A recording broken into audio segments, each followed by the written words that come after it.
Sandra, huwag ka na magalit. Alam mo, makakabawi na ako sa'yo.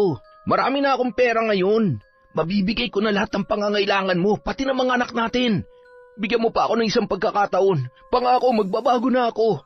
Hindi na kita sasaktan. Hindi na ako gagawa ng kalokohan. Kaya sumama na ulit kayo ng mga bata sa akin. Mag-asawa tayo, di ba? Nababaliw ka na. Naririnig mo ba ang sarili mo? Asawa? Hindi ka na nahiya pagkatapos ng lahat ng ginawa mo. Wala ka man lang ni katiting na konsensya at pagsisisi. Lumayas ka. Hindi ka namin kailangan. Ha?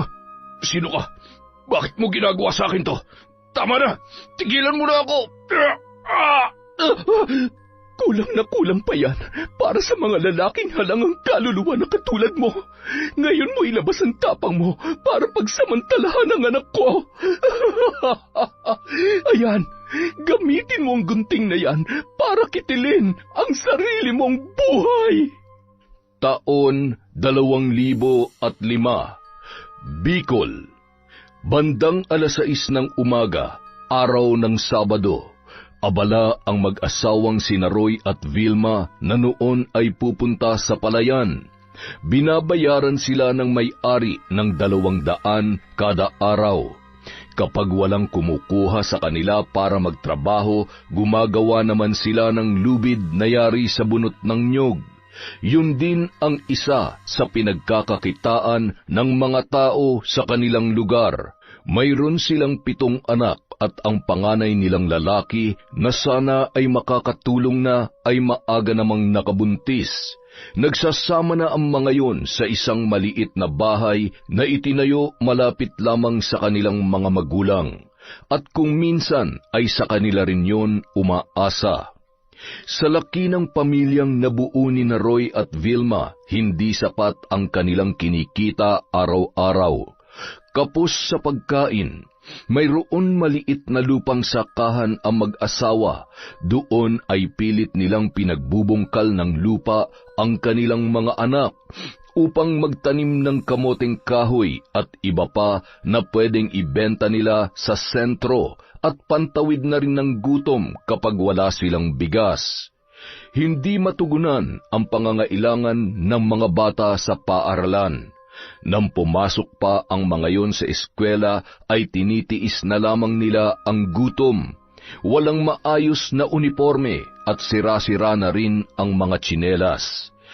Di kalaunan, pinatigil na lamang ni Mang Roy ang kanilang mga anak sa pag-aaral.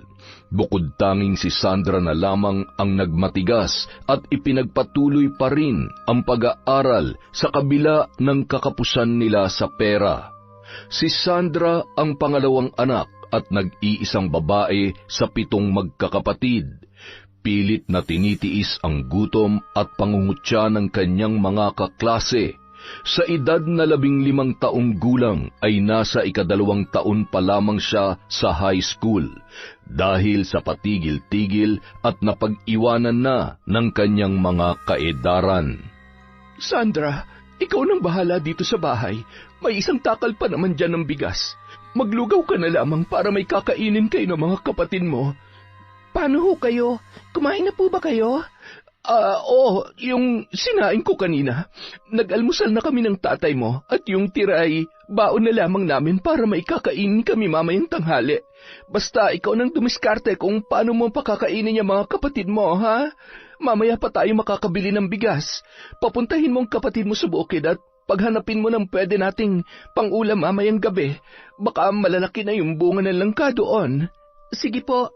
Siya nga po pala, Nay. Pwede po ba akong makahingi ng 100? Meron po kasi akong kailangan bilhin ng mga gamit para sa proyekto namin. Malapit na daw po kasi ang pasahan. Bawal daw pong mahuli ng pagpasa, sabi ng teacher namin eh. Habang nag-uusap ang mag-ina, ay agad namang dumugtong si Mang Roy. Ano na naman yung hinihingi mo sa nanay mo, ha? Hayaan mo na, project niya naman yun sa school. Baka mamaya makahiram ako. Yan, manghihiram na naman. Ang dami-dami pa nating utang na hindi nababayaran, tapos mangungutang ka para lang sa sariling kagustuhan ng anak mo. Problema sa'yo, masyado mong pinagbibigyan niya si Sandra eh. Pasasaan ba't mag-aasawa rin naman niya katulad ng kuya niya? Sayang lang ang gasto sa pag-aaral niyan. Tay, hindi naman po ako tutulad kay kuya. Gusto ko po talaga makatapos para makahanap ako ng maayos na trabaho. Gusto ko lang naman na makatulong sa inyo. Kung gusto mo talagang makatulong, tumigil ka na sa pag-aaral mo. Tumulong ka na lang sa amin ng nanay mo na magtanim sa palayan, mag-araro, o di kaya magtrabaho ka na lang bilang kasambahay nang hindi nagugutom yung mga kapatid mo. Para saan, Tay? Para katulad nyo? Wala rin kaming marating sa buhay. Bastos ka! Yan ba natututunan mo sa school? Ang sagot-sagutin ako? Mula ngayon hindi ka na papasok. Tumigil ka na sa ilusyon mo na makakatapos ka ng pag-aaral at makakawala sa lintik na kahirapang ito. Subukan mo lang suwayin ako at hindi lang yan ang mapapala mo sa akin. Tama na, Roy. Mahuhuli na tayo sa trabaho. Ako nang kakausap kay Sandra. Ang aga-aga naman ang init-init agad ng ulo mo. Nanlilisik ang mga mata at dinuduro pa ni Mang Roy si Sandra bago lumabas ng bahay. Patuloy naman sa paghagulhol ang dalaga habang nakasilip lamang ang mga kapatid nito sa pinto nang may katamtamang laki ng silid tulugan. Nakaramdam sila ng awa para sa kanilang nag-iisang kapatid na babae. Gamutin mo na lamang yung pasa mo sa mukha. Ay, ikaw naman kasi, sumagot ka pa. Alam mo namang napakabilis ng kamay ng tatay mo kapag mainit ang ulo niya. Tumigil ka na sa kakaiyak. Ay, mas makakabuti siguro kung sundin na lang natin ang tatay mo kesa naman masaktan ka pa niya. Sige na, mag-asikaso ka na at baka maghanap ng pagkain ng mga kapatid mo. Hindi na lamang umimik pa si Sandra. Gustong-gusto niya nang sumabog sa sama ng loob nung mga oras na yun. Sa dinami-dami na magiging magulang ko, bakit kayo pa? Sana hindi niyo na lang ako pinanganak. Kahit anong mangyari, gagawa ako ng paraan para takasan ang lecheng buhay na to. Hindi ako magiging katulad niyo. Walang pangarap sa buhay at hindi kayang magpakamagulang. Tumayo si Sandra mula sa pahabang upuan na yari sa kahoy, sabay nagpunas ng kanyang luha. Tiningnan niya ang kanyang muka sa isang basag na salamin na nakadikit sa dingding na yari sa kawayan. Nakita niya ang bakas ng kamay at kapulahan ng kanyang muka dahil sa malakas na sampal na kanyang natamo. Lalo lamang bumuhos ang mga butil ng luha mula sa kanyang mga mata. Makalipas ang ilang segundo, isa-isa namang nagsilabasan ang kanyang mga kapatid mula sa silid tulugan at yumapos ang mga yon sa kanyang likuran. Sinaktan ka na naman ni tatay, ate. Ay, ayos ka lang? Okay lang ako. Sanay naman na ako. Huwag kayong mag-alala. Gagawa ako ng paraan para maging maayos ang buhay natin. Basta kung sakali man, ikaw nang bahala sa mga kapatid natin, Toto, Kapag nakaalis ako sa bahay na to, pipilitin ko maging maganda ang buhay ko. Tapos babalikan ko kayo. Kukunin ko kayong lahat. Mahal na mahal kayo ni ate, Ate, baka mas lalo ka lang mapahama kapag ginawa mo yan. At saka, saan ka naman pupunta? Kahit saan. Basta, sa malayo at hindi nila ako mahanap. Ate, magpalamig ka lang din muna. Tsaka, paano na kami kung iiwan mo kami? Baka mamaya, kami naman ang laging pag-initan ni tatay. Kailangan natin makipagsapalaran. Basta tandaan nyo, lahat ng gagawin ko ay para din sa inyo.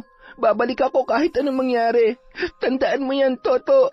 Isang mahigpit na yakap at hinagkan ni Sandra ang kanyang mga kapatid bago nagtungo sa kusina at nagluto ng lugaw. Sinaid niya ang laman ng lata ng biskwit na nagsisilbi nilang lagayan ng bigas. Lagi na lang tayong naglulugaw sa tanghali, samantalang si tatay lagi may ulam at lagi may kanin. Pagtiyagaan na lang natin yan. Kailangan niya rin naman yon dahil maghapon sila magtatrabaho sa palayan. Okay na to, kaysa wala tayong makain ngayon. Mamaya, pumunta kayo sa bukid at manguha kayo ng pwede nating panghapunan. Hindi natin alam kung bibili sila ng bigas o hindi. Kapag umuwi sila nang wala tayong pagkain, kasalanan pa natin yun. Baka sabihin ni tatay, hindi talaga tayo gumagawa ng paraan para mabuhay. Mabuti pa, magsiligo na muna tayo. Hindi pa naman nakaluto si ate. Sakto, pagbalik natin makakakain na tayo. Sige na, sumunod na kayo sa kuya ninyo. Mag-iingat kayo at baka mahulog kayo sa balon, ha? Toto, ikaw na magsalok ng tubig para sigurado. Huwag makulit doon, ha? Sige po, ate. Tara, magdala kayo ng timba at tabo. Sinundan pa ni Sandra ng tingin ang kanyang mga kapatid na noon ay papalabas na sa kanilang tarangkahan. Sabay na pabuntong hininga ang dalaga at ipinagpatuloy ang kanyang ginagawa. Pagkatapos niya magluto ng lugaw na ginisa lamang sa sibuyas at bawang na walang ibang sahog, bigla namang dumating ang kanilang panganay na kapatid na si Emong. "Oh, mag-isa ka lang dito? Nasaan si nanay tsaka yung mga kapatid natin?" Umalis na si nanay at tatay, may trabaho sa palayan. Nasa balon naman yung mga bata, naliligo. "Ano niluluto mo? Bango ah. Sandukan mo nga ako, wala pang pagkain sa bahay. Tsaka hatiran mo din ang ate mo ng pagkain. Kakain muna ako, ha?" Kuya, ano kasi? Kulang na nga ng isang takal yung nilugaw ko. Pagkakasyahin lang din namin hanggang mamayang tanghali. Hindi pa kasi... Aba, nagdadamutan mo ba ako? Baka nakakalimutan mo na parte pa rin ako ng pamilyang to. Kaya kung anong pagkain dito, pagkain ko rin. Kaya kainupa ka ni tatay, saksakan ka ng tigas ng ulo eh. Sabagay, kapatid naman talaga kita. Huwag mo akong itulad sa'yo. Hindi ako magiging katulad mo. Uy, ang yabang mo naman. Wala ka pang napapatunayan, ganyan ka na? At wala nang nagawa si Sandra para pigilan ang kanyang kuya Emong. Kumuha siya ng malaking mangkok at nagsalin ng lugaw habang pangisi-ngisi na tila ba inaasar pa siya ng kanyang kuya. Pagkatapos ay agad na rin yung umalis. Napakuyom na lamang ng kamao ang dalaga dahil sa pagpipigil ng kanyang inis sa kanyang kuya. Nang makaalis na si Emong, ilang minuto lamang nagsidatingan na rin ang kanyang mga kapatid. Naglagay na siya ng mangkok sa mesa at pinaghainan ang mga bata na noon ay nagbibihis pa lamang. Halina kayo, kain na! Nagunahan pa ang mga yun papunta sa kusina, kaya naman natawa si Toto sa mga maliliit pa nilang kapatid mula sa edad na 9 at ang bunso nila ay nasa 6 na taong gulang pa lamang. Ikaw ate, sumabay ka na sa amin. Kumain na ako kanina pagkatapos ko magluto. Sige lang, kain lang kayo. Meron pa dito. Sigurado ka bang kumain ka na, ate? Oo nga. O siya, maiwan ko na muna kayo ha. Maglalaba muna ako at napakarami nating labahin.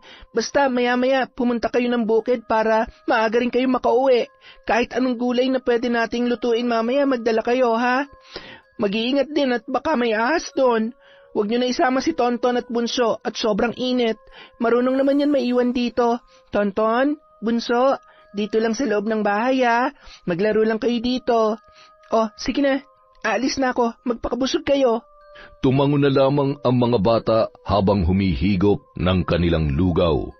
Bit-bit ang isang malaking palanggana at timba na punong-puno ng mga labahin ay tumungo yun sa balon.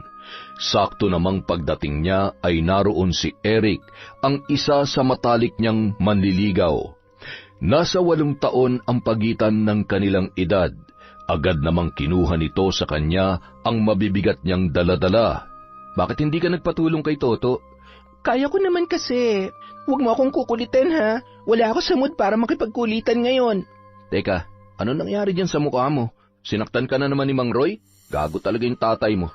Wala talagang awa. Okay lang ako. Mawawala din naman yan. Kasalanan ko rin naman dahil sinagot ko siya. Ay, tsaka huwag ka na kasing nakikialam sa buhay ko. Nakakairita ka naman eh. Nakakairita raw. Ikaw rin. Kapag nakaalis na ako dito sa baryo natin, mamimiss mo rin ako. Aalis ka?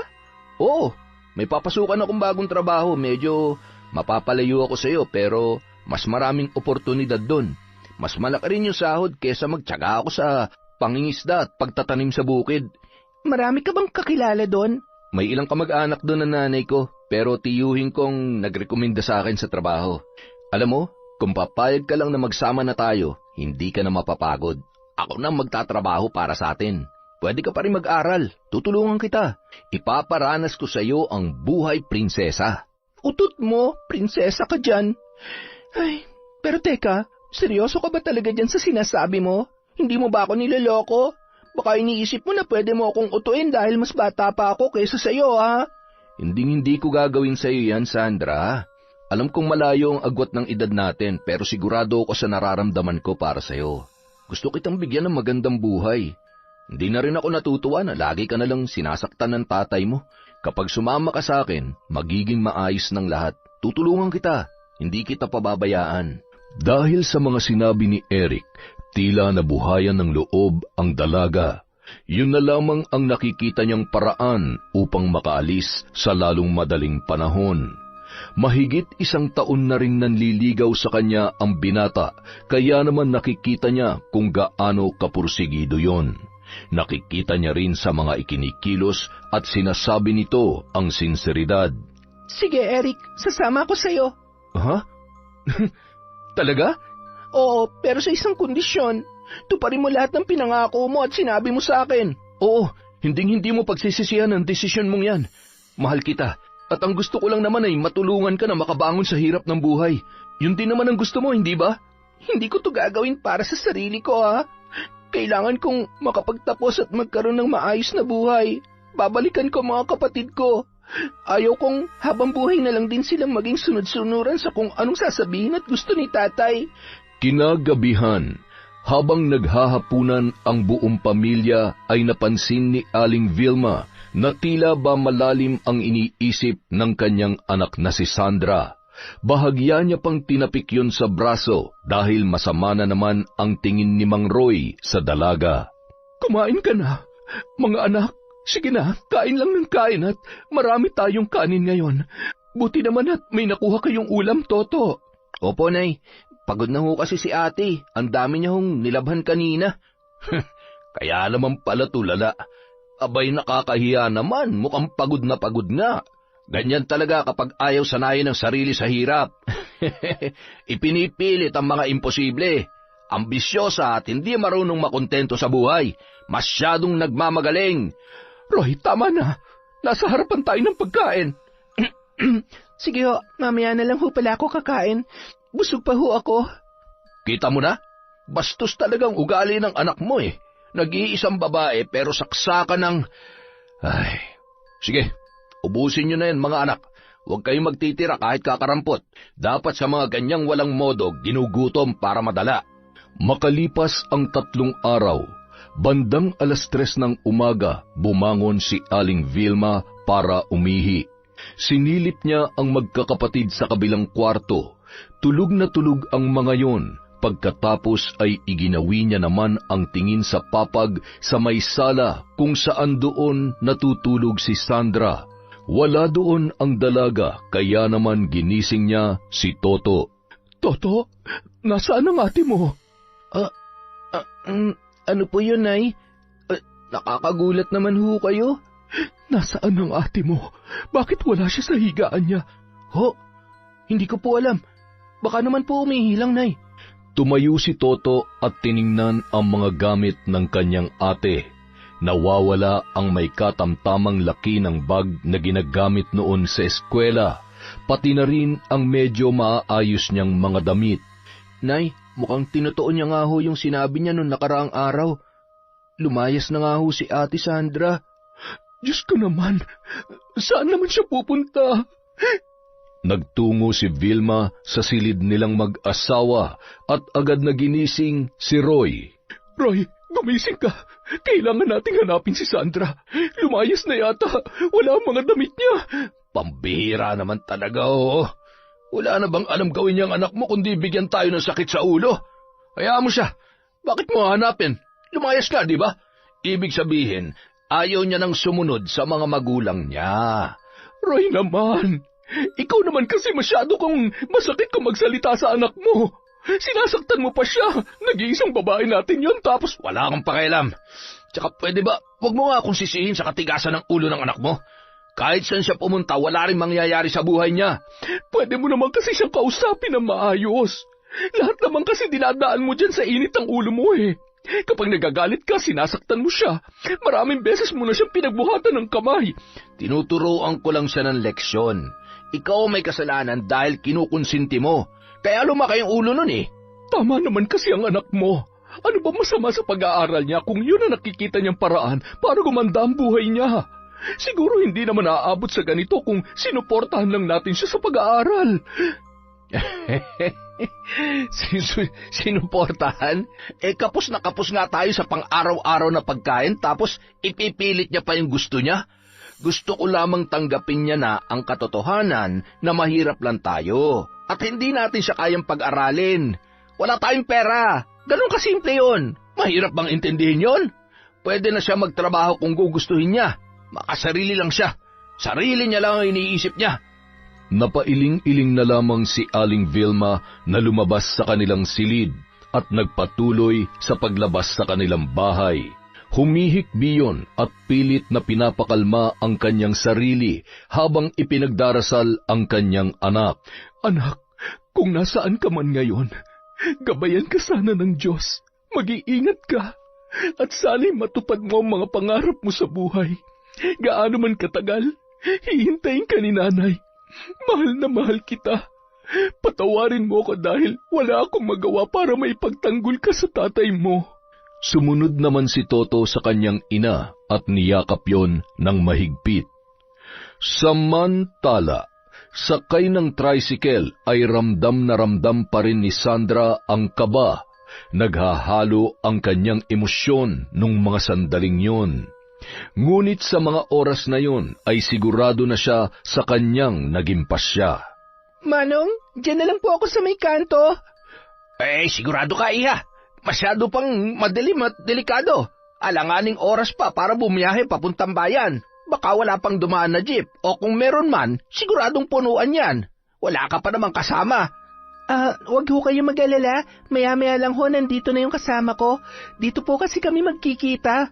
Tumango na lamang ang tricycle driver at agad na ring umarangkada papaalis. Hindi pa man gaanong nakakalayo ay natanawan naman noon ang motor na paparating. Habang papalapit ay natitiyak niya na si Eric na yon. Mabuti naman at marunong siyang tumupad sa usapan. Ay, alam kong maiintindihan ng mga kapatid ko kung bakit ko to nagawa. Agad namang huminto sa kanyang tapat ang motor ng binata. Kanina ka pa ba? Hindi naman. Yung tricycle na nakasalubong mo kanina, yun yung sinakyan ko papunta dito. Pasensya ka na. Kung pwede lang sana kitang iangkas mula sa bahay niyo, ginawa ko na. Kaya lang, baka may makakita sa atin. Maigi nang walang nakakaalam na magkasama tayo. Tama ka.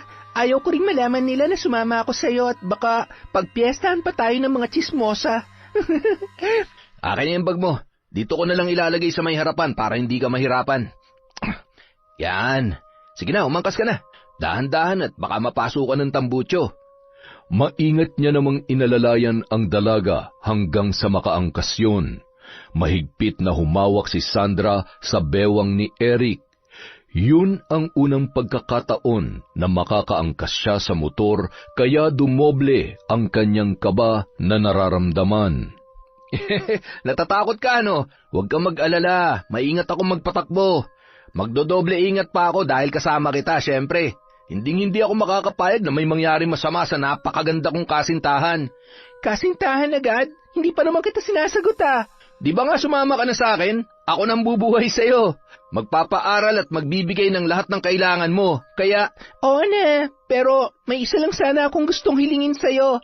Gusto ko kasing makasiguro na makakatapos ako ng pag-aaral, kaya huwag kang mag-alala. Malaki ang respeto ko sa'yo. Hindi ako magiging mapilit sa mga bagay na hindi ka pa handa at hindi mo gusto. Masaya na ako na magkasama tayo at matulungan kitang abutin ang mga pangarap mo. Hindi kita pababayaan, Sandra. Naging panatag naman ang kalooban ni Sandra dahil sa mga narinig niya mula sa lalaki. Madilim pa rin sa kalsada at mangilan-ngilan pa lamang ang mga sasakyan na kanilang nakakasalubong. Mahigit 3 oras ang kanilang binyahe bago nakarating sa lugar na kanilang pupuntahan. Idinaan na lamang nila yon sa masayang usapan.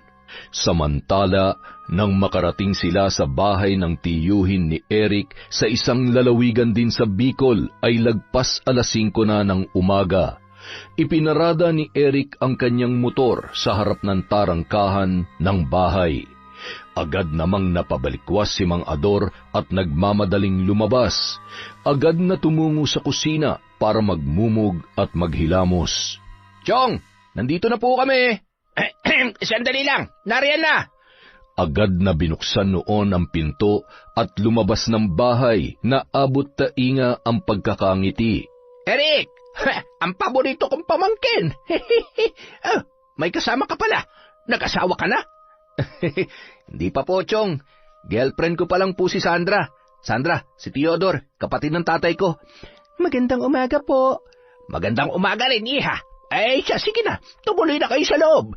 Dumiretso na kayo dun sa kabilang kwarto. Nilinisan ko na yung kahapon. Chong, pwede po bang dun na lang ako sa kwarto nyo at si Sandra na lang ho dun sa kabila? Ay, oo naman. Sige na, ilagay mo na yung mga gamit nyo doon. Kaya lang ay, huwag ka magrereklamo sa gabi dahil daig ko pang generator sa lakas humilik. Pero hindi naman ako nananapak kapag tulog. Minsan lang kapag medyo nakainom. Natawa na lamang sina Eric at Sandra sa sinabi ni Mang Ador bago tuluyang pumasok sa kani-kanilang silid. Sinundan naman ni Mang Ador ang kanyang pamangkin, sabay isinara ang pintuan. Eric, sabi mo nga sa akin ang totoo. Nagtanan ba kayo ni Sandra? Oho, parang ganun na nga po. Kailangan ko hong gawin to. Isa pa, gustong-gusto niya hong makawala sa tatay niya eh. Bukod sa hindi siya kayang pag-aralin, nananakit pa. Buti nga ho nakumbinsi ko siyang sumama dahil kung hindi eh, wala talagang mangyayari sa buhay niya. Ay, sigurado ka bang hindi ka malilintikan sa mga magulang niyan? Ako ang kinakabahan sa'yo. Wag ho kayong mag-alala, Chong. Wala naman hong nakakaalam na magkasama kami at kung nasan kami ngayon. Chong, pansamantala lang ho kami dito. Kapag nakahanap ho kami ng malilipatan na mas malapit sa trabaho, doon na lamang po kami para nababantayan ko siya. Mahal na mahal mo, ano? Siyempre naman, Chong. Tsaka, matagal ko rin hong hinintay ito. Yung makasama at maalagaan ko siya. Gusto ko siyang tulungan na maabot ang pangarap niya. Gustong-gusto niya makapagtapos ng pag-aaral. Ay, tama yan. Masyado pang bata yung nabingwit mo, kaya pag-aralin mo muna. Kawawa naman. Eh, ganun talaga. Wala tayong magagawa dahil ang mga anak ay hindi naman maaaring pumili ng magulang. Iparanas mo na lamang sa kanya ang suporta na hindi niya nakuha sa kanyang mga magulang. Sa loob ng isang buwan, doon muna sila nakituloy kay Mang Ador at nang magsimula ng magtrabaho si Eric sa isang malaking pwesto ng electrical supplies, agad naman na silang lumipat sa isang apartment na malapit lamang sa pinagtatrabahuhan nito. Hanggang sa matuto na rin yung mag-repair ng ilang mga kagamitan sa tulong ng kanyang mga kasamahan. Malaki ang kita, kaya naman sobra-sobra yon para sa kanila ni Sandra. Agad din nilang inasikaso ang pag-aaral ng babae. Bilang transfer student ay maraming hinabol ang dalaga para makasabay sa kanyang mga bagong kaklase sa isang private school. Naging maayos ang pagsasama nila sa iisang bubong. Nagbuhay prinsesa si Sandra na ni minsan ay hindi niya pa naranasan. Bagamat masipag sa mga gawaing bahay at sa pag-aaral ang dalaga, ay lalo lamang napamahal si Eric sa kanya. Gayon din si Sandra na tuluyan ng nahulog ang loob sa binata. Nang makatapos ng high school sa edad na 19 na taong gulang ay agad naman silang nagpasya na ipagpatuloy nito ang pag-aaral sa kolehiyo sa kursong Business Management. Ngunit sa hindi inaasahang pagkakataon, nagdalang tao ang dalaga. Ngayong buntis ka na, hindi makakabuti kung lagi kang mapapagod. Mahal, huminto ka kaya muna sa pag-aaral. Ha? Sayang naman, ilang buwan nilang matatapos ng second semester. Kaya ko naman eh, at hindi naman masela ng pagbubuntis ko. Ay, wag na matigas ang ulo. Ikaw lang naman ang iniisip ko eh. Maigi na yung nakakasiguro tayo. Buti sana kung malapit lang dito ang school mo. Hindi naman kita mahatid at masundo. Alanganin yung pasok mo eh. Pero kaya ko naman kasi. Ano ba mahirap intindihin sa sinabi ko? Bakit pa tatnatat kang pumasok? Baka naman may iba ka ng dahilan kaya gustong-gusto mong ituloy ang pag-aaral mo. Ayan ka na naman eh. Ang sabihin mo, pinaiiral mo na naman yung pagiging seloso mo. Ilang ulit ko bang sasabihin sa'yo na wala namang ibang nagkakagusto sa akin at isa pa, alam ko sa sarili ko na ikaw ang mahal ko. Tsaka buntis na ako, diba? Sa tingin mo may magkaka-interes pa sa akin? Huwag mong binibilog ang ulo ko Kailan pa ba kita ilalayo sa tukso kapag nandyan na? Sandra, natatakot lang naman ako para sa atin. Hindi ko kaya mawala ka sa buhay ko. Huwag ka mag-alala, hindi naman kita pababayaan Alam ko hanggang ngayon iniisip mo pa rin ang mga kapatid mo. Hayaan mo, sisiguruhin ko na matutulungan mo pa rin sila kahit hindi ka makapagtapos ng pag-aaral o kahit wala kang trabaho. Sa ngayon, mas kailangan ka ng anak natin. Kaya huwag naman sana matigas ang ulo mo. Labag man sa kalooban ni Sandra, ngunit wala siyang magawa. Sinunod niya na lamang ang kagustuhan ni Eric hanggang sa nasundan pa ng dalawa ang kanyang pagbubuntis. Nagkaroon sila ng isang anak na lalaki at dalawang magkasunod na babae.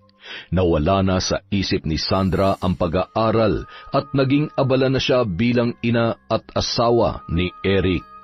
Naikasal na rin sila nang minsang magkaroon ng kasalang bayan sa kanilang lugar.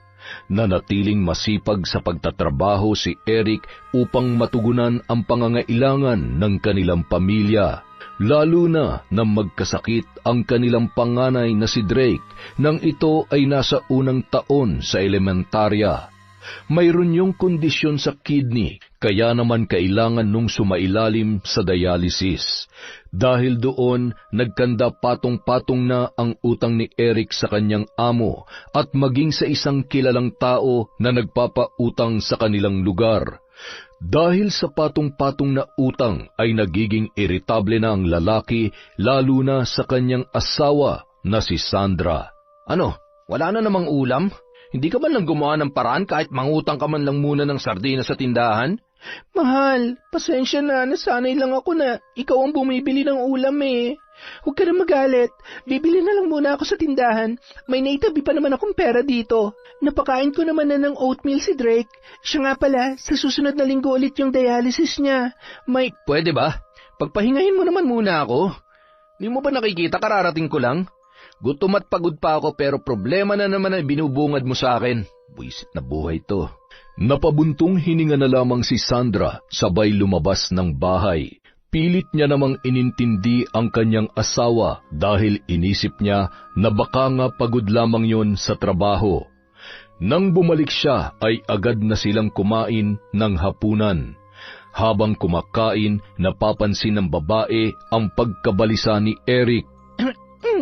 Mahal, kung may problema, pwede mo namang sabihin sa akin.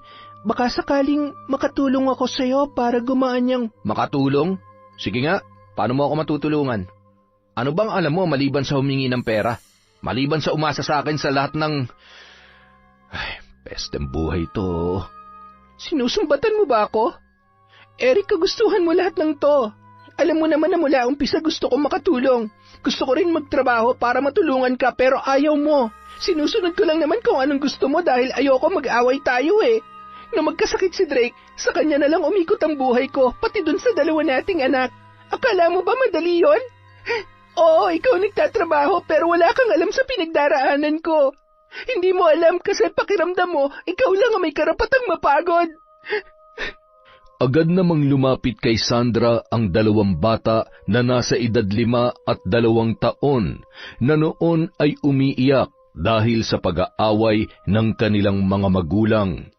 Agad namang pinatahan ni Sandra ang mga bata at pinataob naman ni Eric ang pinggan nito sa mesa na noon ay may laman pang pagkain. Lumabas yun ng bahay at nagpahangin. Lalo lamang natakot ang dalawang bata at lalong humigpit ang kanilang pagkakayakap sa kanilang ina. Samantalang nagngingilid naman ang luha ni Darwin habang nasa kanyang silid. Batid niya na nahihirapan na ang kanyang mga magulang dahil sa kanya. Tahan na mga anak. Pasensya na, pagod lamang ang tatay nyo. Sige na, ubusin nyo na yung pagkain ninyo. Gusto nyo ba? Subuan na lang kayo ni nanay? Matapos mapakain ang dalawang bata, ay agad niya na ring nilinisan ang mga katawan noon, sabay pinalitan ng damit bago matulog. Pinuntahan naman ni Sandra ang may sakit na anak at hinagkan yon sa kamay at pisngi. Mahal na mahal ka ni nanay, anak, ha? Magpagaling ka na. Pero kung talagang nahihirapan ka na, matatanggap ko naman eh. Ayaw kong isipin na mawawala ka, pero hindi ko na rin kayang nakikita kang nagkakaganyan. Nanay, umiiyak po ba kayo? Okay lang po ba kayo, nanay? Sorry po, dahil sa akin, lagi na lang po kayong nag-aaway ni tatay. Anak, hindi. Hindi totoo yan. Sige na, matulog ka na. I love you, anak. Mahal na mahal din po kita, nanay. Ayaw ko na pong napapagod at nahihirapan kayo dahil sa akin. Parang nadudurog ang puso ni Sandra habang umiiyak ang kanyang anak. Pinahid niya ang luha noon sabay niyakap ng mahigpit. Isang araw, bandang 8:00 ng gabi, habang naglalakad si Eric mula sa kanyang trabaho ay ramdam niya ang kaba at kakaibang bigat ng kanyang katawan na hindi niya maipaliwanag. Nang makarating yun sa kanilang bahay ay may ilang kapitbahay nila ang naroon at nababakas ang lungkot sa mga mukha nito. Anong ginagawa niyo dito? May problema ba? Pumasok ka na sa loob. Kailangan ka na mag-iina mo. Nakikiramay kami sa pagkamatay ng inyong anak. Agad niyang nabitawan ang kanyang bag at pagkapasok ay nadatnan niya si Sandra na nakayakap sa katawan ni Drake na noon ay wala ng buhay. Hinila niya ang kanyang asawa mula sa pagkakayakap sa bata, sabay pumalit yon sa pwesto at walang kasing lakas na napahagulhol. Hindi mo ako pwedeng iwan, anak ko. Drake, anak, gumising ka. Bakit mo ako iniwan? Mahal na mahal ka ni tatay. Eric, tanggapin na lang natin. Alam ko kung gaano kasakit ang nararamdaman mo at kung gaano mo kamahal ang anak natin, pero kailangan niya lang magpahinga. Hirap na siya sa sakit niya. Panahon na para... Hindi mo alam ang sinasabi mo. Dugot pa siyang pinuhunan ko para mabuhay ang anak natin. Tapos mawawala lang siya. Alam mo, kasalanan mo to eh. Hindi sana mangyayari to kung hindi ka pa bayang ina. Wala ka talagang kwenta. Wala kang karapatan para sabihin yan. Alam ng Diyos kung gaano ako nagsakripisyo para sa mga anak natin, para sa pamilyang pangarap mo. Tinalikuran kong sarili ko mula nang magkanak tayo. Ginawa kong lahat. Naging mabuti akong ina. Kaya wag na wag mo sasabihin yan. Eric, Sandra, ano ba naman kayo? Sa harapan talaga ng patay mag-aaway kayo? Mabuti pa asikasuhin nyo na yan at nang mabigyan na maayos na burol, kesa naman magsisihang kayo dyan. Sus Mariosep naman, oo. Nagtimpi na lamang ang dalawa at pilit na pinapakalma ang kanilang mga sarili. Mabuti na lamang marami ring nagpaabot ng tulong sa mag-asawa, kaya naman sa kabila ng kakapusan sa pera ay nabigyan pa rin nila ng maayos na burol at libing ang bata. Mula nang mamatay ang kanilang anak ay naging tuloy-tuloy na ang pagbabago ng takbo ng kanilang relasyon. Madalas ay lasing at madaling araw na kung umuwi si Eric. Sandra, buksan mo tong pinto! Bilis-bilisan mo naman! Pakabagal mo talaga! Gising na gising pa ng mga oras na yun si Sandra at padabog na pinagbuksan ng pinto ang kanyang asawa. Buti naman at naisipan mo pang umuwi. Alam mo ba kung anong oras na? Ano naman kung anong oras na? Pasalamat ka nga at umuwi pa ako dito eh. Talaga bang paninindigan mo yung pambababae mo? Hindi mo man lang iniisip na may pamilya ka. Ang dami-dami pa nating utang tapos inuuna mo pa yung pag-inom at pagbabayad sa mga pokpok. Wag mo akong mapagtaasan ng boses at pagsalitaan ng akala mo naman napakaulIr ang asawa mo. Wala ka nang ang kwentang asawa. Wala ka pang kwentang ina. Ikaw ang dahilan kung bakit namatay ang anak natin dahil pabaya ka. Kaya wag mo akong pinakikialaman ha. Asawa lang kita at kahit anong oras pwede kitang palitan. Dahil sa madalas na siyang sinasaktan ni Eric ay nagpasya si Sandra na wag na lamang pansinin yun, habang nag-iisip ng paraan kung paano niya bubuhayin ang dalawa niya pang anak na hindi na dumidepende sa kanyang asawa. Tumanggap siya ng labada at doon niya na lamang nilalabhan sa bahay upang mabantayan niya rin ang kanyang mga anak. Ngunit lalo lamang nagalit si Eric. Ano mga yan? Tumatanggap ako ng labada para kahit paano may kitain ako. Sayang din naman, tsaka ilang araw ka nang hindi nakakapasok eh. Wala na tayong pambili ng bigas at ulam. Gusto mo talagang pagtawanan ako ng mga kapitbahay natin, no? Ano na lang ang sasabihin nila? Wala akong kwentang asawa? Pinababayaan ko kayo? Ano bang gusto mong patunayan, ha? Na kaya mong buhayin ang mga anak natin dahil lang sa buwisit na labahin na yan? Eric, napapagod na ako makipagtalo sa'yo. Sana wag mo na lang masamain ang ginagawa ko. Sige, kung ayaw mong ganito ang trabaho ko, mas mabuti pa maghanap na lamang ako ng ibang trabaho sa bayan. Paano yung mga bata? Ha? Gagawa ko ng paraan. Sisiguruhin ko na magiging maayos ang lagay ng mga bata kahit magtrabaho ko. Kung gusto mo, ikaw naman muna magbantay sa kanila at ako naman ang magtatrabaho.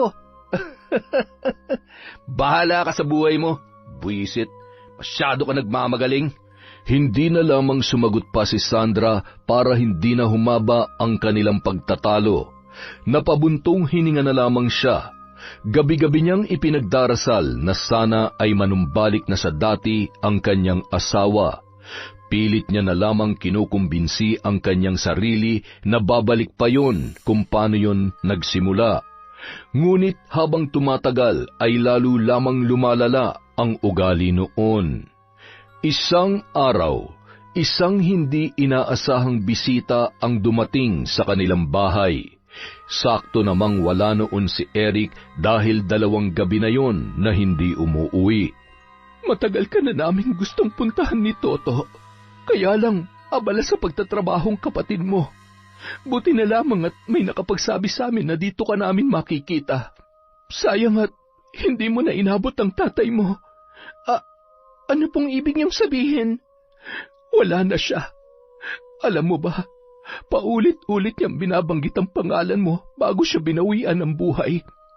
Nagkaroon siya ng malubhang karamdaman. Gusto niyang humingi ng tawad sa lahat na nagawa niya sa iyo. Naiintindihan niya na kung bakit nagawa mong lumaya sa amin. Akala ko kasi magiging maayos ang buhay ko eh. Patawarin niyo ako. Tama naman si tatay. Matigas po talaga ang ulo ko. Kaya eto, malas pa rin sa buhay. Pero nandito na ito eh. Paninindigan ko na lang. Umaasa pa rin ako na isa sa mga araw nito ay aayon din sa akin ang sitwasyon. Kahit hindi na para sa akin, kahit para sa mga anak ko na lang. Mahigpit niya na lamang naniyakap ang kanyang ina at humagulhol. Nung mga oras na yon ay tila ba naibsan ang bigat na kanyang nararamdaman. May problema ba kayo ng asawa mo? Sinasaktan ka ba niya? Ano? Sabihin mo sa akin. Inilahad niya ang pinagdaraanan nilang mag-asawa.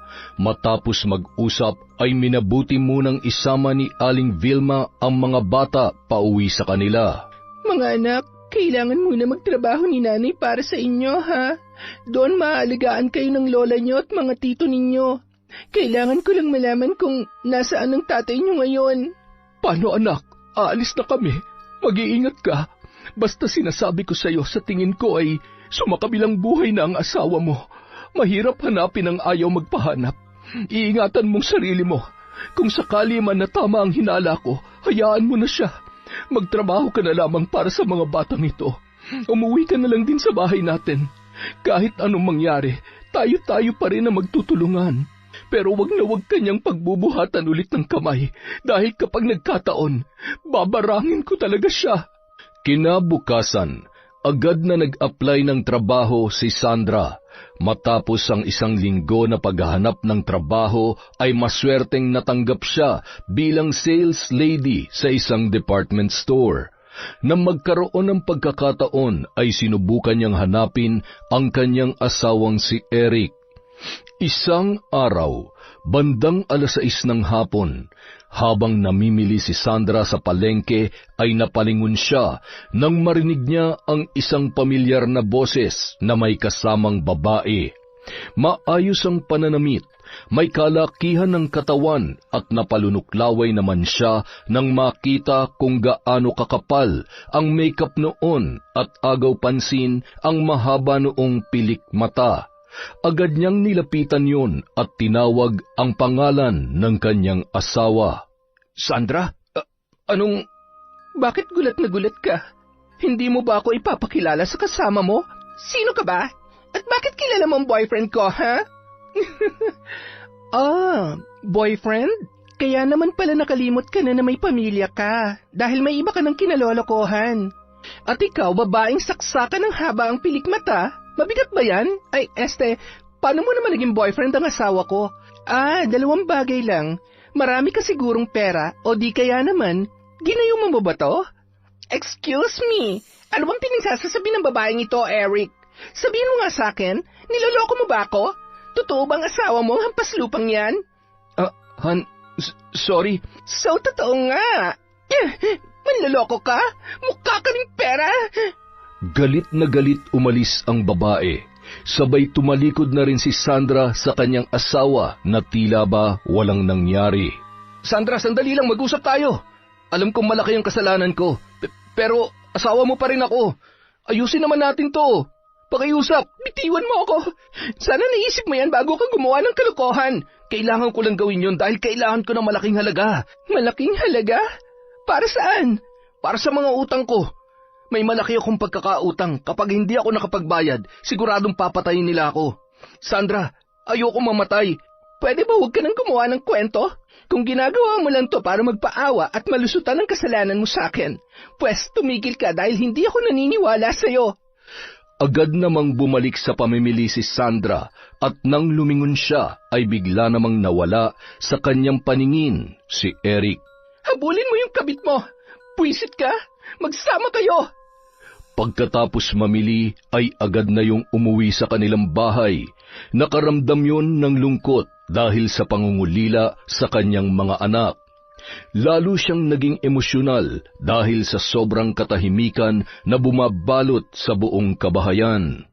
Matapos niyang magpalit ng damit ay agad naman siyang nagluto ng ulam para sa kanyang hapunan. Ngunit ilang sandali lamang ay bigla na lang may dumating na mga kalalakihan. Iniwanan niyang nakabukas ang kalan nang marinig ang mga yapak sa sala. Sino yan? Anong kailangan nyo? Huwag ka na maraming tanong. Sumama ka na lang kung ayaw mo masaktan. At gusto mo pang makitang buhay ang asawa mo. Sandali, aray! Bitawan niyo ako!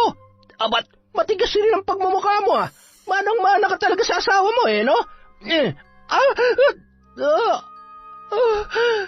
Ilang oras lamang ang nakalipas ay nagkagulo na ang mga kapitbahay nang biglang magliyab ang tahanan ng mag-asawang sina Eric at Sandra, kasabay ng malakas na pagsabog ng gasul.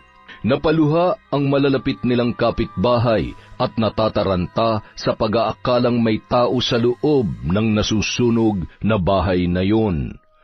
Nang magkamalay si Sandra ay nasa isang malaking bodega na siya na maraming sira-sirang parte ng mga sasakyan na nakatambak. Nakatali ang kanyang mga kamay at paa at hindi niya gaanong maaninag ang paligid. Pakawalan niyo ako dito! Tulungan niyo ako! Unti-unti niya namang narinig ang mga yapak na noon ay papalapit sa kanya. Habang naghahalakhakan ang mga yon, itinulak nila ang isang lalaki na noon ay nakatali din. Nang buksan ang ilaw ay doon niya lamang nakita at namukaan ang kanyang asawa na si Eric. Eric? Anong ibig sabihin nito? Sino mga yan? Tanging halakhakan ang itinugon ng mga kalalakihan. Hanggang sa lumapit sa kanya ang isang lalaki na nakaporma at humahalimuyak ang matapang nitong pabango. Akalain mo, artistahin pala tong asawa mo, Eric. Batang-bata pa at mukhang... Ano kaya kung siya na lang ang ipambayad mo sa akin? Para naman kahit papano ay makabawi ka sa atraso mo. Tingnan nyo naman, mapapakinabangan ko palang asawa nito eh. Mukhang may mas pakinabang pa to kaysa sa'yo. Pakiusap, huwag niyo akong papatayin. Ayaw ko pa mamatay. Hindi ko kayo pipigilan sa kung anong gusto niyong gawin sa asawa ko. Nakikiusap ako. Huwag niyo lamang kami papatayin. Ano? Nasisiraan ka na ba talaga, Eric? Ano ba talagang kasalanan mo sa kanila para gawin nila sa atin to? Ano bang ginawa mo? Ano ba nangyayari? Sabihin mo! Oh, hindi mo pala alam ang kalokohan ng asawa mo no? Para malaman mo, napakalaki ng utang ng lalaking to sa akin. Marunong magsugal pero hindi marunong magbayad. Aba, hindi naman tama yon. Ni minsan wala pang naglakas ng loob na gumago sa akin, maliban dito sa magaling mong asawa. Sugal? Kailan ka pa natutong magsugal, ha? Yun lang ang nakita ko nung paraan para magkaroon ng malaking pera para may pagamot natin si Drake. Sandra, tulungan mo naman ako. Pagbigyan mo na lang sila, kung hindi pareho tayo mamamatay. Paano ng mga anak natin? Hayop ka? Talagang kaya mong gawin sa akin to? Lahat na lang ba gagawin mo para makalusot sa kasalanan mo? Ito bang kapalit ng lahat ng ginawa mo sa akin? Wala kang kwentang asawa. Pinagsisisihan ko ang araw na naniwala ako sa'yo. Napakasama mo. Narinig mo ba yung sinabi ng asawa mo? Wala ka raw kwenta. Oo nga naman. Kaya itong dapat sa'yo.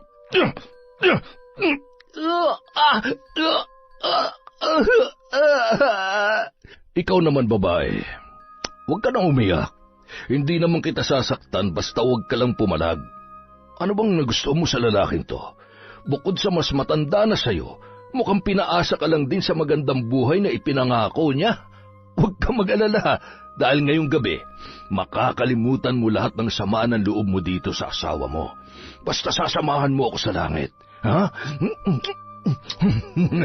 Bitiwan mo ako! Ano ba? Hayop ka!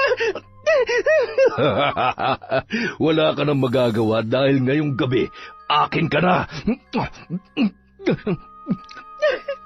Pagbabayaran niyo to! Isa-isang nagsilabasan ang mga tauhan ng lalaki habang patuloy na pinagsasamantalahan ang pagkababae at kahinaan ni Sandra sa harap ng kanyang asawa. Habang binababoy ng lalaking yon ang kanyang katawan ay wala siyang ibang maramdaman kundi galit kay Eric na nung oras na yon ay nakatulala lamang at nakatingin sa isang sulok habang tumutulo ang kanyang mga luha. Patawarin mo ko, pero ito lang ang tanging paraan para makauwi tayo ng buhay sa pamilya natin. Sana mapatawad mo pa rin ako pagkatapos ng lahat ng ito. Matapos pagsawaan ng lalaki ang katawan ni Sandra ay agad na rin yung nagbihis at lumapit kay Eric. Hindi pa tayo tapos. Kailangan mo pa magtrabaho sa akin para tuluyan kang makabayad sa mga utang mo. Pasalamat ka dahil naibsan ang galit ko sa iyo dahil sa masarap mong asawa. Siguruhin mo lang na mananatiling tikom ang mga bibig ninyo kung ayaw mong pati mga anak mo ay pagbayarin ko sa atraso mo sa akin. Si Sandra naman tulala lamang habang dumadaloy ang luha sa kanyang mga mata. Nandidiri sa kanyang sarili at walang ibang nararamdaman kundi matinding galit. Ilang sandali lamang bumalik ang mga tauhan ng lalaki. Ano? Tarantado ka kasi, kaya ayan. Asawa mo tuloy ang napagdiskitahan ni boss. Pasalamat ka na lang at yan lang ang inabot nyo pero huwag kang gagawa ng kahit ano laban sa kanya. Dahil sa susunod na magkita-kita ulit tayo, totodasin na kayo noon. Lalo ka na! Kinalagan nila si Eric na noon ay nakatali sa isang poste. Itinulak pa yon ng mga kalalakihan papunta sa asawa habang humahalakhak ang mga yon. Tila wala pa rin sa sarili ang nakahilatang si Sandra ng mga sandaling yon. Hindi pa rin nakaayos ang kanyang damit. Si Eric naman ay umiiyak habang pilit na itinatayo ang kanyang asawa. Matapos ang matagal na minutong pananahimik, ay muling may lumabas na boses sa bibig ng babae. Bitawan mo ako. Kasalanan mong lahat ng ito. Hindi kita mapapatawad kahit lumuha ka pa ng dugo. Naging mabuting asawa ako sa'yo. Paano mo ito nagawa sa akin? Paano mo natin na mangyari sa akin ang lahat nito? Hayop ka! Hayop! Tumigil ka na. Nangyari na nangyari. Hindi ba dapat magpasalamat ka na lang dahil buhay pa tayo? Kung hindi ako pumayag sa gusto niya, paano mga bata? Papatayin nila tayo.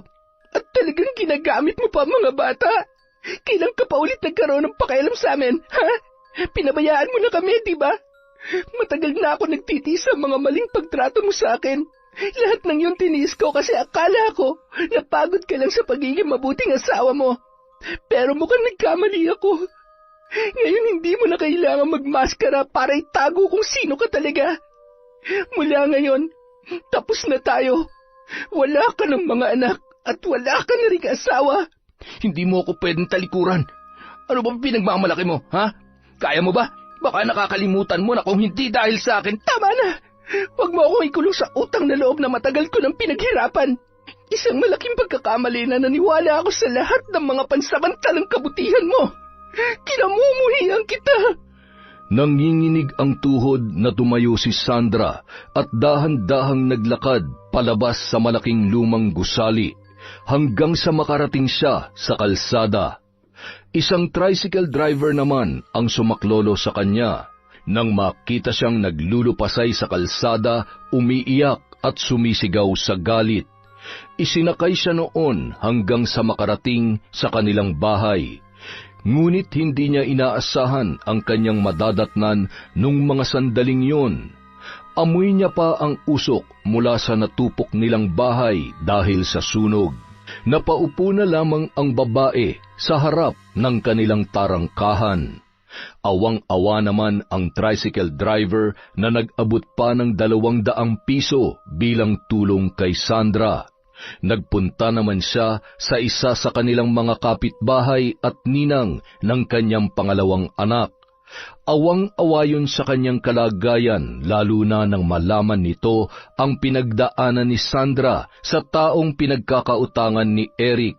Nagmabuting loob na ihatid nito si Sandra sa lugar na kanyang kinalakihan upang makasiguro na ligtas siyang makakauwi.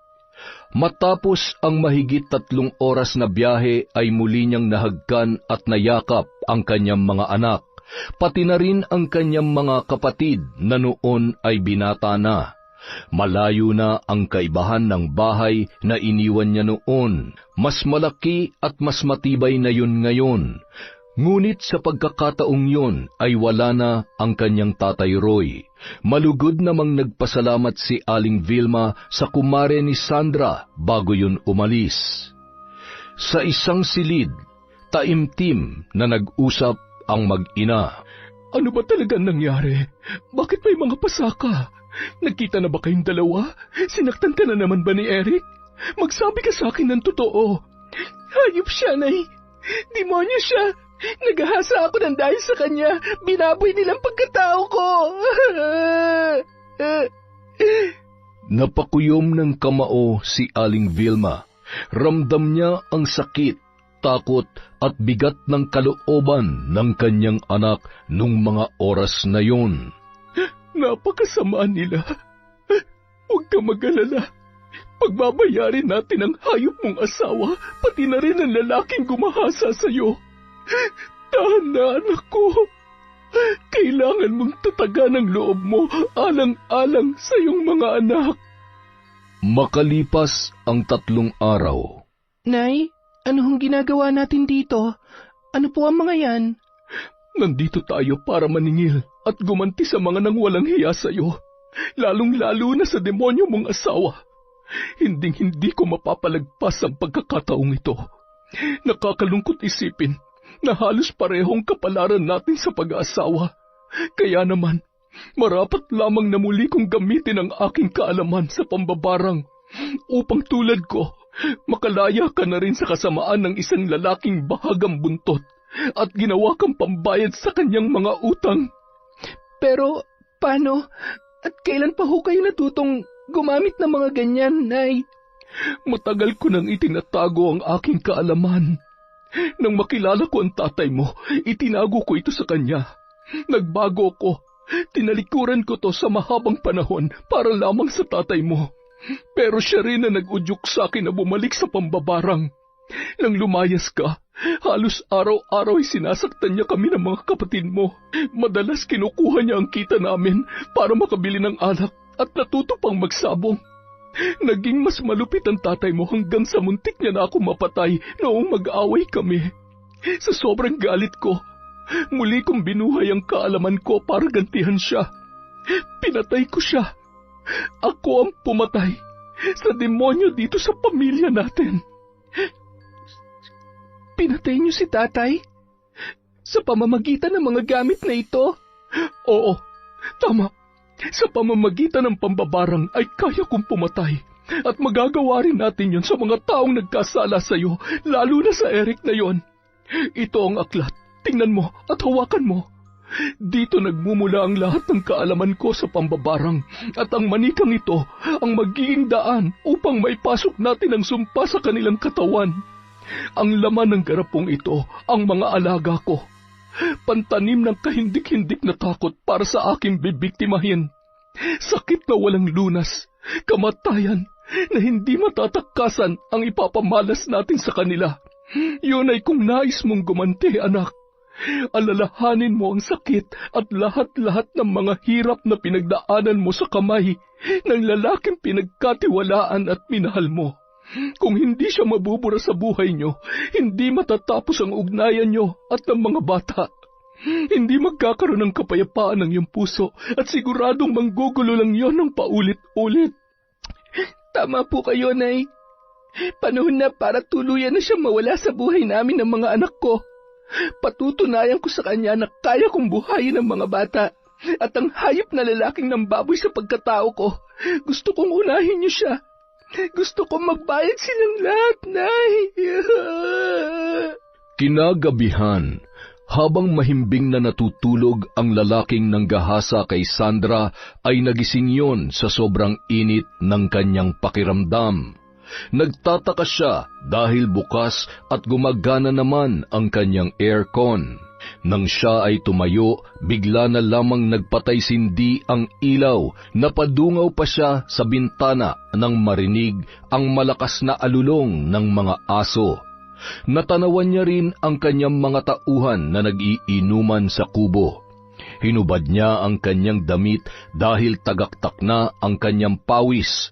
Tumungo siya sa banyo at pinagmasdan ang kanyang sarili sa salamin. Hanggang sa may naglabasang mga gagamba mula sa butas ng kisame. Mula pagkabata ay yun na ang kanyang kinatatakutan. Ha? Bakit napakaraming gagamba? Anong gagawin ko? Napapikit ang lalaki at sumuot sa isang sulok habang sumisigaw sa takot nang maramdaman ang mga galamay ng sandamakmak na mga gagamba. Ngunit sa isang iglap ay bigla naman yung nawala. Tumungo siya sa gripo at paulit-ulit na naghilamos. Nananaginip lamang ako. Hindi yung totoo. Nananaginip lang ako. Pagtingin niya sa may salamin ay bigla namang nabasag yun matapos makita ang isang itim na anino ng babae. Narinig niya ang mga kahindik-hindik na bulong. Tinakpan niya ang kanyang tainga kasabay ay naihina siya sa salawal sa labis na takot nang marinig niya ng paulit-ulit ang kanyang pangalan. Natagpuan niya na lamang ang kanyang sarili na gumagapang sa sahig. Maya-maya naramdaman niya ang pagtama ng mga hampas sa kanyang paa na tila ba binabalian siya ng buto, dahilan para hindi na siya makatayo. Pilit niyang inabot ang gunting sa kanyang mesa sa kwarto at hinawakan yun. Sino ka? Bakit mo ginagawa sa akin to? Tama na! Tigilan mo na ako! kulang na kulang pa yan para sa mga lalaking halangang kaluluwa na katulad mo. Ngayon mo ilabas ang tapang mo para pagsamantalahan ang anak ko. Yan, gamitin mo ang gunting na yan para kitlin ang iyong buhay. Hindi mapigilan ng lalaki ang kanyang mga kamay na animoy may sariling buhay na unti-unting itinatarak ang matulis na bahagi ng gunting sa kanyang tiyan. Bago yun tuluyang nawalan ng malay ay kitang-kita niya ang isang imahe ng babae na nakatayo sa kanyang tagiliran. Mamamatay ka na! Mamamatay ka na! Isa-isa namang nagsitakbuhan ang mga tauhan nito nang marinig ang sigaw ng kanilang amo. Isa na rin sa mga tauhan niya ay si Eric bilang bahagi ng kanilang kasunduan. Nang makaakyat ang mga yon sa kabahayan, ay nagpaunahan pa sa kwarto kung saan naroon ang wala ng buhay na lalaki. Halos masuka sila sa napakaraming dugo at ang hindi maipaliwanag na nagliliparang mga insekto sa silid nito at napakaraming gumagapang nagagamba sa kanyang katawan. Ano nangyari sa kanya? Ano mga yan? Aba, malay namin. Hindi ba't ikaw ang umalis kanina para umihi? Baka naman ikaw ang may kagagawan nito. Plinano mo ba lahat ng to? Hindi ko magagawa yung sinasabi nyo. Huwag ka na magsinungaling pa. Ikaw lang naman ang bukod tanging may dahilan para gawin to sa kanya eh. Nagsasabi ako ng totoo. Hindi ako mamamatay tao. Bago pa man tuluyang gulpihin ng mga lalaki, ay bigla na lamang nandilim ang kanilang mga paningin at bigla silang natumba sa kanilang kinauupuan. Kapansin-pansin ang napakaraming dugo mula sa kanilang mga ilong na bumubulwak sabay ng mga tipaklong at uod na kulay itim. Ano nangyayari sa inyo? Ano ba nangyayari? Gumising kayo! Hoy! Hindi! Patay na rin sila! Anong klaseng nilalang ang may gawa nito sa inyo? Nagpalinga-linga yun sa kanyang paligid at nang makita ang ilang mamahaling gamit at isang bag na naglalaman ng maraming pera ay napalitan ang takot noon ng tuwa. Agad siyang umalis, bitbit ang naturang bag. Siguro ito ng paraan para muli ko maayos ang pamilya ko. Sigurado matutuwa si Sandra kapag nakita niya mga to. Hindi niya ako matatanggihan. Ayusin namin ang pamilya namin. Magkakasama-sama na ulit kami.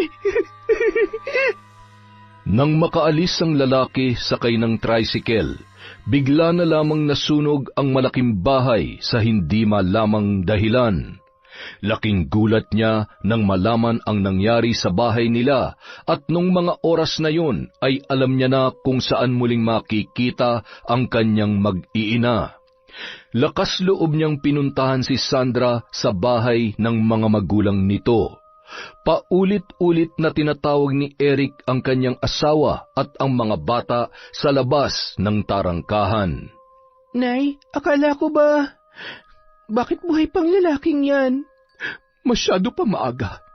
Hindi pa kasi dumarating ang nakatakdang oras ng kanyang kamatayan, anak. Huwag ka matakot. Ipakita mo sa kanya na hindi mo siya kailangan sa buhay mo. Sige na.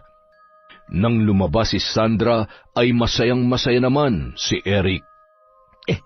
Sabi ko na nga ba, hindi mo rin ako matitiis eh. Nagbago ang ekspresyon ng kanyang muka nang makita ang kutsilyong hawak ni Sandra at nanlilisik ang kanyang mga mata. Kapag hindi ka umalis, sisiguruhin ko na hanggang dyan ka na lang sa kinatatayuan mo. Sandra, huwag ka na magalit. Alam mo, makakabawi na ako sa'yo. Marami na akong pera ngayon. May ibibigay ko na lahat ng pangangailangan mo, pati ng mga anak natin. Bigyan mo pa ako ng isa pang pagkakataon. Pangako, magbabago na ako. Hindi na kita sasaktan. Hindi na ako gagawa ng kalokohan. Sumama na ulit kayo sa akin. Mag-asawa naman tayo, di ba? Nababaliw ka na. Naririnig mo ba ang sarili mo? Asawa? Hindi ka na nahiya pagkatapos ng lahat ng ginawa mo. Wala ka man lang ni katiting na konsensya at pagsisisi. Lumayas ka. Hindi ka namin kailangan. Ikaw na nga tong sinusuyo, ikaw pa tong galit at magmamatigas. Ayaw mo? Eh di wag. Sinisiguro kong gagapang ka rin pabalik sa akin kapag wala na kayong makain ng mga anak mo. Buisit. Huwag sanang lalaking aangangat kasing bobo mo yung mga anak natin. Dahil pag nagkataon, kawawa naman sila. Tingnan ko lang kung sinong totoong kawawa sa atin. Sisiguruhin ko na kakainin mo lahat ng sinabi mo bago ka tuluyang mamaalam sa mundo. Umuwi ang lalaki sa dati niyang bahay. Bakas na ang kalumaan at napakaraming kalat. Nagbayad pa siya ng mga binatilyo na naging katuwang niya para linisin yun. Bumili siya ng mga bagong gamit, masarap na pagkain at alak. Bandang 11:00 ng gabi, malakas na ang tama ng lalaki dahil nakaubos na siya ng 2 boteng alak. Ang tanga-tanga mo, Sandra. Ayaw mo ng masarap na buhay, ha? Akalain mo nga naman, ang tagal ko na nagpapakahirap sa trabaho, tapos sa isang iglap lang, may ginto ko karaming pera. Kapag sinuswerte ka nga naman, no? Malas mo lang talaga, Sandra. Ayaw mo na sa akin. Sige lang, bibili ako ng mas bata at mas maganda sa'yo, kahit ilan pa. Walang babae ang di magkakandara pa sa akin ngayon. Nang akma na siyang susubo ng pulutan, napakurap siya ng paulit-ulit. Kitang-kita niya ang iba't ibang laki at uri ng mga uod. Ano mga yan? Saan galing ang napakaraming uod na to?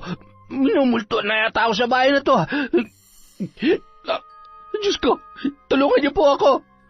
Maya-maya, bigla namang nakaramdam yon ng pananakit ng lalamunan at nangingiwi na rin ang kanyang bibig. Napahiyaw pa yon nang biglang may mga bagay na tumusok sa kanyang mata. Napagapang na rin siya sa sahig. Habang nagpupumalahaw sa sakit at takot ay ramdam niya ang mga papalapit na yapak at pamilyar na amoy. Sandra, ikaw ba yan? Tulungan mo ako. Hindi ako makakita. Dalhin mo ako sa ospital. Humingi ka ng tulong. Hindi karapat-dapat tulungan ng isang katulad mo. Ang dapat sa ipahirapan. Tatapusin na kita. Sa kabilang banda, gamit ang mga lumang karayom at pulang sinulid, ay paulit-ulit na tinahi ni Vilma ang manika sa parteng bibig nito. Wala nang lalabas na masakit na salita dyan sa bunganga mo upang maliitin at manipulahin ang anak ko. Gamit ang isang matalim na kutsilyo, nilaslas nun ang leeg ng manika. Kaya naman nung mga oras na yun ay biglang bumaha ng dugo sa bahay ni Eric at unti-unti na yun nalagutan ng hininga.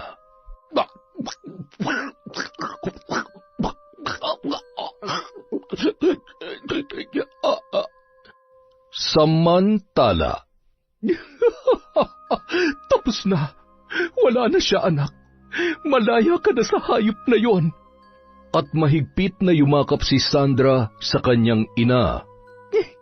Nay, tama po ba yung desisyon ko? Wala naman po akong dapat pagsisihan, di ba? Ay, ngayon ka pa nakaramdam ng awa. Kasasabi ko lang sa'yo, di ba? Patay na siya. Huwag mo nang pahirapan pa ang sarili mo, anak. Hindi dapat iyakan at kaawaan ng lalaking katulad niya. Tandaan mo, hindi mo yun ginawa para lamang sa sarili mo, kundi para na rin sa 2 mo pang anak na babae. Gusto mo bang kalakihan ng mga anak mo ang magulong pamilya na meron kayo? Gusto mo bang maranasan nila ang kalupitan ni Eric? Kung ikaw nagawa niyang ipambayad sa utang niya, paano na lamang ang mga anak niyo? Mga babae pa naman sila. Kinaumagahan, napabalita sa baryo ang nangyari kay Eric. Ang akala ng mga tao ay magnanakaw ang pumatay sa lalaki, lalo na't nagkalat ang pera sa loob ng bahay noon.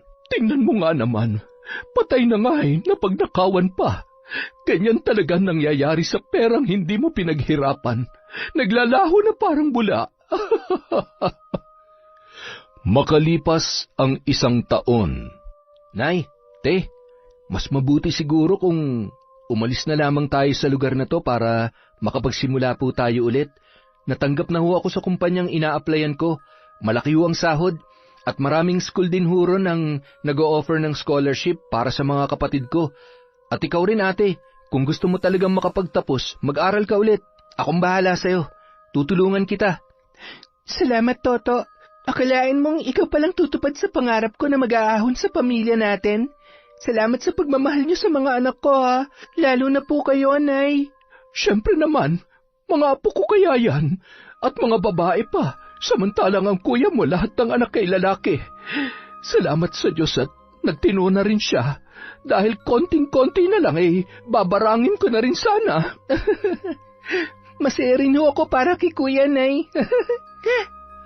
Makalipas ang ilang taon, mula sa pagrerenta, nakapundar na sila ng sariling bahay at pwesto para sa kanilang negosyong bigasan.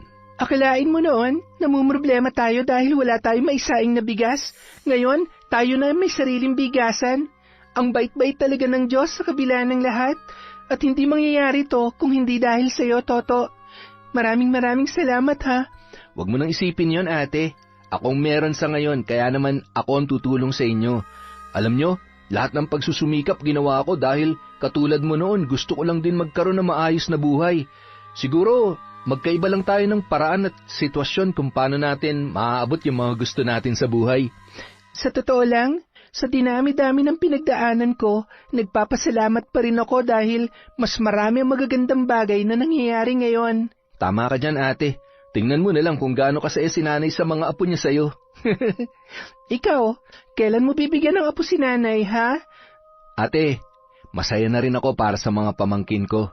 Hindi ko na kailangang... Ikaw, ha? Meron kang hindi sinasabi sa akin. Huwag ka nang mahiya. Kahit hindi mo sabihin, ramdam ko naman. Kailan pa yan? Huwag mo nang itago dyan sa malalaking muscle mo. Ate, natatakot kasi ako kay nanay eh. Baka mamaya barangin ako niyan kapag nalaman niyang bakla ako. Sira, bakit naman niya gagawin yon? Sigurado ako na kahit ano ka pa, matatanggap ka ni nanay. Mahal na mahal ka kaya namin. Tsaka, kailangan mo muna matanggap ang sarili mo para mahalin ka ng mga tao sa paligid mo. Wala kang dapat ikahiya sa pagiging bakla dahil may mabuti kang puso. Matalino ka at higit sa lahat, kung diskarte at pagiging responsable ang pag-uusapan, walang sinabi ang ibang lalaki dyan. Baka naman gusto niyo kung isali dyan sa masayang usapan ninyo. Nay, may sasabihin ho sana ako sa inyo. Ano, mag-aasawa ka na? Nakabuntis ka ba? Ano, sabihin mo nang... Nay, bakla ho ako. Ikaw? Bakla? Ay, sus Mariosep, pinaglololoko mo ba ako? Sandra, kunin mo nga yung pambarang ko. Nay naman, sabi ko na nga ba eh. Biro lamang yun, anak. Totoo yung sinabi ko sa inyo, kaya lang natatakot ho ako na baka makurot niyo ako sa singit. Ay nako, bakit naman ako magagalit? Hindi ba't mas masaya dahil dalawa pa lang babae ko? O baka naman meron pa rin hindi naamin sa 4 na binatilyo ko dyan. Ay nako, sus Mariosep. Yon, dumadami na tayong mga bakla dito sa kwentong Enteng. Mabuhay po kayo. Dahil dyan, meron tayong shout out. Simulan po natin kay MJ Pondang. Hi po kay Mariam Duka, kay Princess Apple from Robert Crimen. Hi kay Habi Mitsuru from Raquel Hasigawa. Hello din po kay Emma Dumato, kay Desiree de los Santos, sa mga nambugbog, kay Kurt Mina, hello sa inyo. Hi po kay Joanna Bolante Marasigan from Barzay, Kuna. Happy birthday kay Ashley na nasa Kona, Hawaii from Febe Ranyada. Hi kay Zane Axel Ranada. Hello po kay Chris Gel Mamado. Hi kay I Love Traveled, kay Roslyn Jimenez. Hello kay Lydia Lopez. Hi kay Mona Karem, kay Rachel Fizaris, at kay Zairab Sharif. Hello din po kay Vivian Escondo, kay Abel Hipolito, kay Christine Guevara from Lebanon. Hello kay Marisa Villanueva, kay Isabel FD, kay Edeline Oman, RB Nene, at kay Boss Eber Pasqua from Paul Norman Mercado. Hello po kay Maricon Aran, kay Celia Tolentino, Lenny Villegas, Mary Ann Pesino, kay Mikasa RG. Hello din po kay My Favorite Song Collection, kay Eric Ampad, kay Marjorie De Quilla, kay Mira from Batangas, kay Elizabeth Hardenil. Hi din po kay Maria Therese Alimios. Hello kay Billy Ray, Jenny May, Ray Buendia from Lucy Buendia. Hello po kay Edna Lintupas. Shout out kay Mel Santarita, kay Just Me, kay Marivic Sente, kay May Megs, kay Jessica Rojas, hi kay Salve Laureta, kay Dores Estander, kay Annalyn Compendio, kay Zara Falarcuna, kay Ingkong Natik. Hello po kay Maria Lina Kagawa, kay Ami Viray, shout out kay Cherry Mukbang ASMR.